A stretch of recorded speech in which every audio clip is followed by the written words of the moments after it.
L'Australie en deuil et sous le choc au lendemain de l'attentat terroriste antisémite perpétré sur la plage très populaire de Bondy. 1 millier de personnes environ étaient rassemblées pour marquer la fête juive de Hanouka.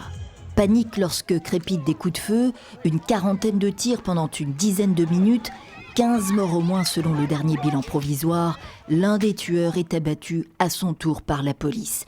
Ils étaient 2, confirment les autorités, qui ont finalement écarté l'hypothèse d'un 3e homme. Les assaillants sont un homme âgé de 50 ans et un autre âgé de 24 ans, père et fils. Le premier est décédé, le deuxième est actuellement à l'hôpital dans un état critique.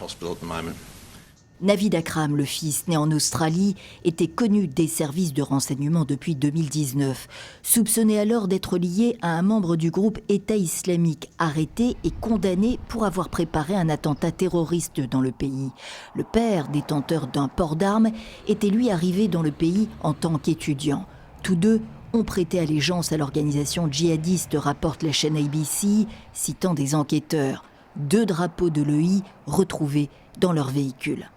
Mais le massacre aurait pu être bien pire sans l'intervention d'un marchand de fruits du quartier de Bondy, blessé par balle alors qu'il désarmait le fils. Il a été opéré dans la soirée.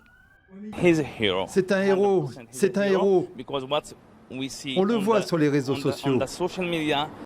Ahmed Al-Ahmed, la quarantaine, père de 2 enfants, a raconté être intervenu pour sauver ses voisins de quartier menacés. Le courage d'un homme discret. Tout un pays lui rend hommage depuis.